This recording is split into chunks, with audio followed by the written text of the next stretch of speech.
दोस्तों, एक लड़का होता है जिसका नाम राकेश होता है और एक लड़की होती है जिसका नाम सीमा होता है। सीमा और राकेश की शादी हो जाती है। राकेश सीमा को अपनी दुल्हन बनाकर अपने घर पर लेकर आ जाता है। शादी का 1 साल गुजर जाता है। सीमा की सास को सीमा से यह उम्मीद थी कि वह उसको पोता देगी, लेकिन सीमा प्रेग्नेंट नहीं होती है। तो सीमा की सास सोचने लगती है कि चलो इस बार कुछ नहीं हुआ तो अगली बार हो जाएगा। अब शादी के 2 साल गुजर जाते हैं, लेकिन 2 साल के बाद भी सीमा प्रेग्नेंट नहीं होती है। अब सीमा की सास परेशान हो रही थी। वह सोच रही थी कि कहीं सीमा के अंदर तो कुछ कमी नहीं है या फिर उसके बेटे के अंदर तो कुछ कमी नहीं है। इसीलिए वह अपने बेटे से पूछती है कि बेटा, तुम दोनों के बीच में सब कुछ अच्छा चल रहा है ना? किसी तरह की कोई टेंशन या किसी तरह की कोई दिक्कत तो नहीं है? राकेश अपनी माँ से कहता है, माँ ऐसा कुछ भी नहीं है, सब कुछ ठीक ठाक चल रहा है, किसी तरह की कोई दिक्कत परेशानी नहीं है। इतना कहकर राकेश जो है पैसा कमाने के लिए प्रदेश चला जाता है। अब दोस्तों, राकेश की माँ को यह टेंशन सता रही थी। लोग तरह तरह की बातें कर रहे थे कि बेटे की शादी को 2 साल गुजर चुके हैं, लेकिन उनके घर में बच्चा नहीं है। इसी टेंशन को लेकर वह अपने पति के पास जाती है और पूरी कहानी बताती है कि बाहर के लोग तरह तरह की बातें कर रहे हैं कि बेटे की शादी हो चुकी, लेकिन उनके घर में कोई बच्चा नहीं है। अब राकेश के माता पिता दोनों ने मिलकर एक खौफनाक प्लान बनाया। इन दोनों के बीच में कुछ बातें होती हैं। सीमा की सास सीमा के कमरे में आती है और उससे कुछ कहती है और वह कमरे से बाहर चली जाती है। फिर थोड़ी देर के बाद सीमा के ससुर उसके कमरे में आते हैं और सीमा के साथ कुछ ऐसा करने लगते हैं जिसकी किसी ने कल्पना भी नहीं की थी। जी हाँ दोस्तों, आज की इस घटना को सुनने के बाद शायद आप लोगों को भी बड़ी हैरानी होगी। इसीलिए इस वीडियो में आप अंत तक बने रहिएगा, क्योंकि इस घटना से आपको एक बहुत बड़ी सीख मिलने वाली है। बाकी दोस्तों, हमारी आप लोगों से एक छोटी सी रिक्वेस्ट है, वीडियो को लाइक करके चैनल को सब्सक्राइब कर लीजिए और जितने भी दोस्त हमारी इस वीडियो को जहाँ से भी देख रहे हैं वो कमेंट में अपना नाम और अपनी सिटी का नाम जरूर लिखें, ताकि अगली वीडियो में आपके नाम हम ले सकें। दरअसल दोस्तों, यह सच्ची घटना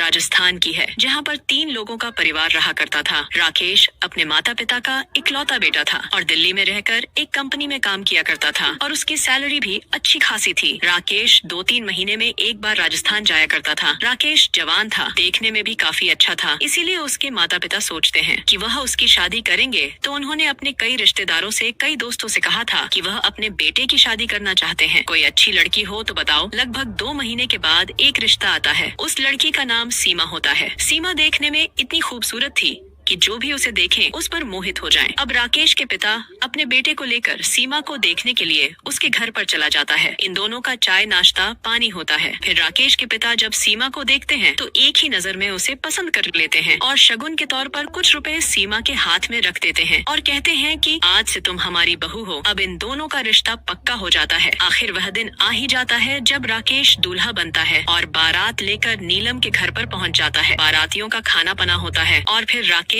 और सीमा की शादी होती है। राकेश सीमा को अपनी दुल्हन बनाकर घर लेकर आ जाता है और उसको कमरे में बैठा दिया जाता है। अब लगभग रात के 11 बजे होते हैं। राकेश सीमा के कमरे में चला जाता है और जब उसका घूंघट उठाता है तो देखते ही खुश हो जाता है, क्योंकि उसकी पत्नी बहुत खूबसूरत होती है। फिर उससे बातचीत करने लगता है। राकेश अपने बारे में सीमा को बताता है और सीमा अपने बारे में राकेश को बताती है। लगभग 1 घंटे तक यह दोनों बातचीत करते हैं और फिर सुहागरात रात की तैयारियां करने लगते हैं। राकेश सोच रहा था कि वह अपनी सुहाग रात बड़े अच्छे से मनाएगा और इस रात को एक यादगार रात बनाएगा। थोड़ी देर के बाद राकेश सीमा के साथ सुहाग रात मनाने लगता है। वह उसके साथ बड़े अच्छे से सुहाग रात मनाता है। अच्छा, सीमा भी खुश हो जाती है। वह अपने पति से कहती है कि आज की जो रात है यह हमारे लिए बहुत ही यादगार रात रहेगी। हम दोनों इस रात को कभी भूल नहीं पाएंगे। अब इस तरीके से दोस्तों समय गुजरने लगता है। सीमा इसके परिवार को बड़े अच्छे से संभाल लेती है। अब दोस्तों, शादी का 1 साल गुजर जाता है। हर सांस का यह सपना होता है कि उनकी बहू उनकी गोद में पोती हो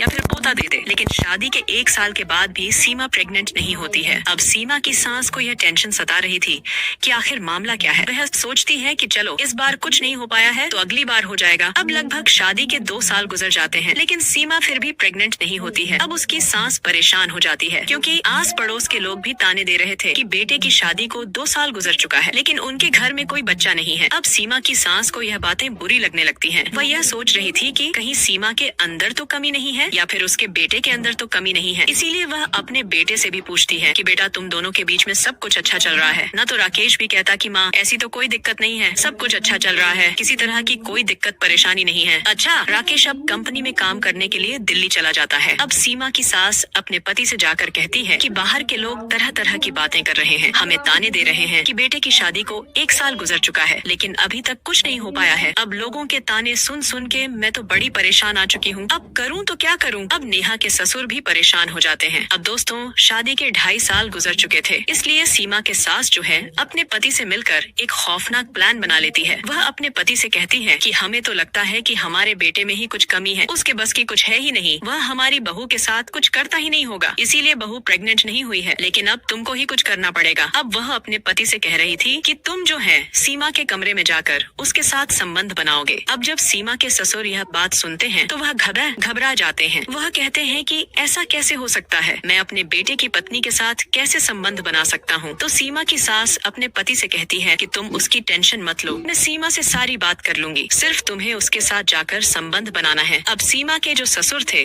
वह तैयार हो जाते हैं, वह मान जाते हैं। थोड़ी देर के बाद सीमा की सास सीमा के कमरे में जाती है और उसको पूरी कहानी बताती है, अपनी बहू को समझाती है और सीमा को तैयार कर देती है। वह अपने पति से जाकर कहती है कि सीमा तैयार है, किसी तरह की कोई दिक्कत परेशानी नहीं है, जब रात हो जाएगी मैं भी अपने कमरे में चली जाऊंगी, तुम सीमा के कमरे में जाना और उसके साथ संबंध बनाना। अब ससुर जी जो थे वह ऐसा ही करते हैं। रात के 9 बजे के करीब जो सीमा के ससुर थे वह सीमा के कमरे में आ जाते हैं। सीमा उनका बड़ी बेसब्री से इंतजार कर रही थी। अब नीलम के ससुर जो है सीमा से छेड़छाड़ शुरू कर देते हैं और एक ही झटके में उसके कपड़े उतार कर उसको निर्वस्त्र कर देते हैं और अपने भी कपड़े उतार के खुद भी निर्वस्त्र हो जाते हैं। जब सीमा उनके प्राइवेट पार्ट को देखती है तो देखते ही दंग रह जाती है, उनकी आंखें फटी की फटी रह जाती हैं, क्योंकि उसके ससुर का जो प्राइवेट पार्ट था वह उसके पति के मुकाबले काफी बड़ा था। अब उसके जो ससुर थे वह सीमा को गोद में उठाते हैं और बेड पर उसके साथ संबंध बनाने लगते हैं। इन दोनों की सिसकारियां पूरे रूम में गूंज रही थी। सीमा के ससुर उसके साथ बड़े दर्दनाक तरीके से संबंध बना रहे थे। अच्छा, सीमा की हालत खराब होती जा रही थी।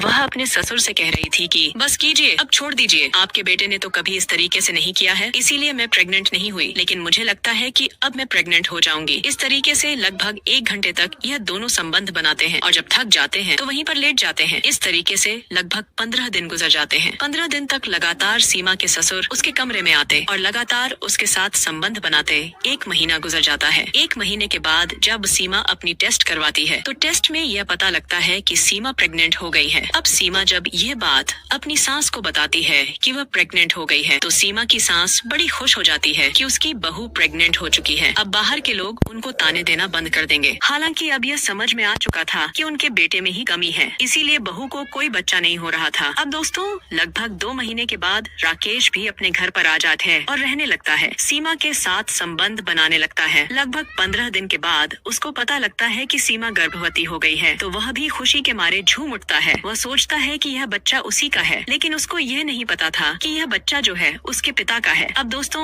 इस तरीके से धीरे धीरे समय गुजरने लगता है। लगभग 9 महीने का समय गुजर जाता है। सीमा जो है एक बेटे को जन्म देती है। अब पूरे घर में खुशियां दौड़ उठती हैं। आस पड़ोस के लोगों के मुंह बंद हो चुके थे। अब इस तरीके से इन दोनों की जो जिंदगी है वह बड़े अच्छे से कटने लगती है। राकेश उस बेटे को अपना बेटा समझ रहा था कि वह उसी का बच्चा है, उसी का बेटा है, लेकिन उसको यह नहीं पता था कि उसके पिता का बेटा है। लेकिन अब सीमा और उनके ससुर को एक दूसरे की आदत लग चुकी थी। सीमा एक दिन रात में अपने पति के साथ सो रही थी। रात के 12 बजे के करीब सीमा उठती है और अपने ससुर के कमरे में चली जाती है और अपने ससुर के संबंध बनाने लगती है। इधर अचानक उसके पति की आंख खुल जाती है और अपनी पत्नी को न पाकर इधर उधर देखने लगते हैं और जब अपने पिता के कमरे की तरफ जाते हैं तो कुछ आवाजें आ रही थी। तुरंत ही वह अपने पिता का दरवाजा खोल देता है और अपने पिता और पत्नी को आपत्तिजनक स्थिति में देख लेता है। वह अपने पिता से हाथापाई करने लगता है और बगल में रखा हुआ लोहे का सरिया उठाता है और अपने पिता के सर में दे मारता है। उसके पिता का सर फट जाता है और मौके पर ही उसकी मौत हो जाती है। फिर अगले दिन जब सुबह होती है तो आस पड़ोस के लोग भी आ जाते हैं और उन्हीं में से एक व्यक्ति पुलिस को फोन कर देता है। फिर पुलिस मौके वारदात पर आ जाती है और बॉडी को पोस्टमार्टम के लिए भेज दिया जाता है। फिर शक के तौर पर राकेश को गिरफ्तार कर लिया जाता है। पुलिस उनसे पूछताछ करती है। फिर राकेश पूरी कहानी बता देता है कि ऐसे ऐसे मामला है। पुलिस जब उनकी यह कहानी सुनती है तो दंग रह जाती है और उनके ऊपर एक चार्जशीट बनाती है। राकेश को कोर्ट में पेश किया जाता है और वहाँ से उनको जेल भेज दिया जाता है। इसीलिए कहा जाता है दोस्तों, बुरे काम का बुरा ही नतीजा निकलता है। दोस्तों, इस कहानी को सुनाने का मकसद आप लोगों को परेशान करना या आपका दिल दुखाना नहीं है, बल्कि आपको जागरूक और सचेत करना है। दोस्तों, मिलेंगे फिर एक नई वीडियो में। आप अपना